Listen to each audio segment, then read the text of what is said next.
Hello friends, मैं मनोज कुमार आपके बीच में लेकर आया मैकेनिकल इंजीनियरिंग, जिसमें हम देख रहे हैं फ्लूइड मशीन। आज हम देखेंगे तो इसके पिछली क्लास में हम इम्पेलर के बारे में देखे थे। अब देखेंगे टाइप ऑफ इम्पेलर। इसमें है टाइप ऑफ इम्पेलर में आपका शार्टेड क्लोज और इनक्लोज इम्पेलर। तो इसमें क्या है, इसका यूजेज कहाँ पर होता है? For pumping circular chemicals and pure liquid के लिए। अगला है सेमी क्लोज और नॉन क्लियर इम्पेलर। ये किसके लिए होता है? फॉर पेपर पल्प और सुअर मॉलिसिस एंड स्टोरेज वाटर के लिए। अगला है ओपन इम्पेलर। तो ये किसके लिए यूज होता है? फॉर एब्रेसिव लिक्विड और स्लरी एंड सैंड वाटर के लिए।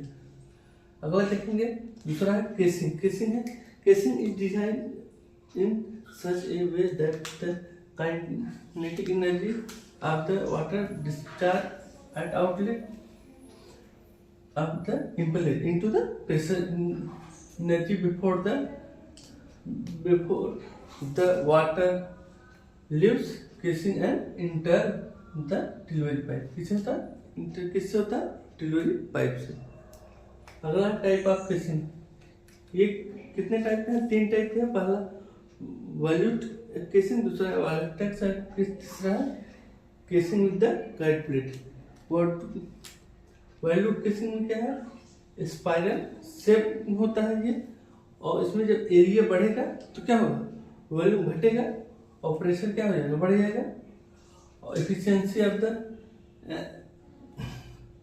Pump decrease. अगर ये efficiency decrease होता है slightly up as the large amount of the energy is lost due to performance of eating in the type of casing। ठीक है। अगला है वर्टेक्स केसिंग में देखेंगे in the circular chamber introduce between the casing and impeller के बीच का है। Because the circular chamber is the loss of energy due to formation of heating is due to the considerable strength। अगला है last वाला casing the end with guide plate. तो इसमें क्या है? Impeller is surrounded series of the guide plate mounted of the on a ring. तो किस पे माउंटेड रहता है? रिंग पर। अगला देखें डिफरेंट टाइप ऑफ बेंच। इसमें 3 टाइप के हैं, forward curve bench, backward curve bench और रेडियल कर्व बेंच। तो इसमें क्या है? जब फॉरवर्ड रहेगा तो वन एग्जिस्ट एंगल क्या है? ग्रेटर देन 90, और वॉल्यूम इसका होगा high small volume, high pressure ratio. कैसा रहेगा? प्रेशर रेशियो हाई रहेगा। और आपका high speed with noise. High speed के साथ क्या होगा? हाई नॉइज रहेगा और लो एफिशिएंसी लेकिन रहेगी। और इसमें बैकवर्ड कन्वर्जेंस में क्या है? वन एग्जिस्ट एंगल क्या रहेगा? लेस देन 90 रहेगा। इसमें वॉल्यूम क्या रहेगा? लार्ज रहेगा एकदम, एंड साइज इसका लार्ज रहेगा। लो से आपका हाई की तरफ प्रेशर रेशियो रहेगा और एफिशिएंसी हाई रहेगी, लेकिन नॉइज कैसा रहेगा? लो रहेगा, एफिशिएंसी लो रहेगा। रेडियल कर्व वंस देखेंगे तो ये है वंस एग्जिस्ट एंगल क्या रहेगा? इक्वल टू 90 रहेगा। उसकी वॉल्यूम क्या रहेगी? मीडियम में रहेगी और साइड में मीडियम रहेगा। तो और इसका pressure ratio medium to high रहेगा, हाई प्रेशर रेशियो रहेगा। एफिशिएंसी गुड एफिशिएंसी है इसकी। अगला देखेंगे specific speed of a pump.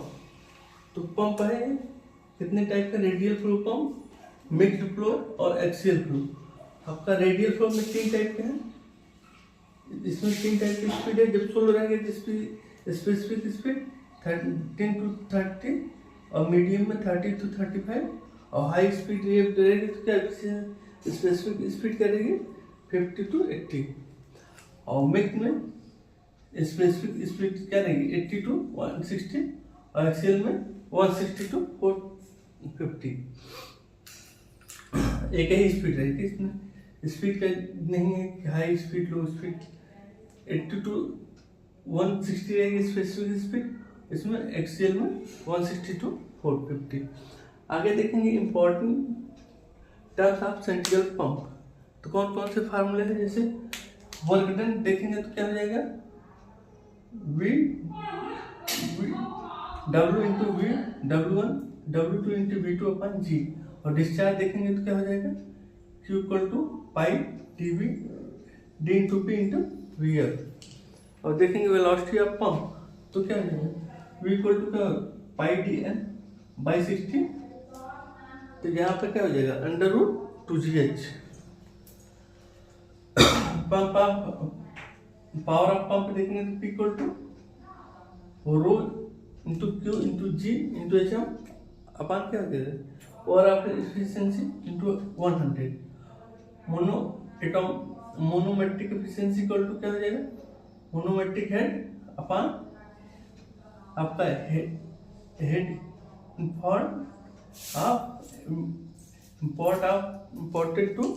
Imported bye impeller.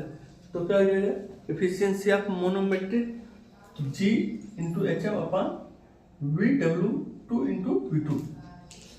और फिर अगला देखेंगे next mechanical efficiency. Mechanical efficiency क्या हो जाएगी, इम्पेलर पावर अपन शाफ्ट पावर।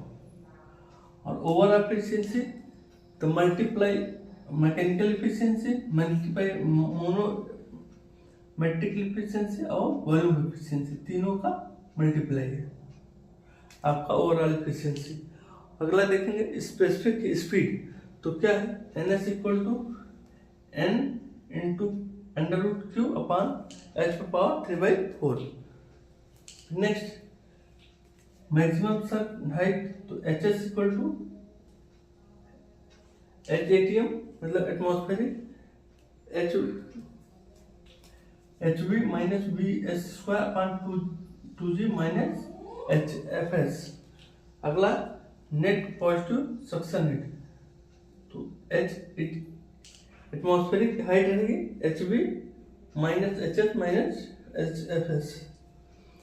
लास्ट अगला देखेंगे हेड ऑफ सेंट्रीफ्यूगल पंप। इसमें है आपका suction head, delivery head, static head और है सक्शन हेड में इट इज वर्टिकल डिस्टेंस। इसमें वर्टिकल डिस्टेंस किस किस के बीच में है, between level of sump and eye of an impeller. अगला है it is also known as suction height, इसको सक्शन हाइट के नाम से जानते हैं सक्शन हेड को। और अगला है डिलीवरी हेड देखेंगे तो इट इज वर्टिकल डिस्टेंस किसके किसके बीच में है, eye of impeller and the level at the बीच of the water of delivery. और सक्शन अगला है स्टैटिक हेड। स्टैटिक हेड क्या हो जाएगा, suction head plus delivery head आपका ये हो गया static head, suction head plus static head. आज हम क्या क्या देखे हैं, टाइप ऑफ इम्पेलर देखे, केसिंग, उसमें टाइप ऑफ केसिंग आपका डिफरेंट टाइप ऑफ फ्लुएंस देखे, स्पेसिफिक स्पीड आपके पंप देखे, फिर important term for centrifugal pump देखे। उसके बाद अब इस समय देख रहे हैं head of centrifugal height of centrifugal pump, head of centrifugal pump देख रहे हैं। बाकी का हम नेक्स्ट पार्ट में देखेंगे, तब तक के लिए धन्यवाद।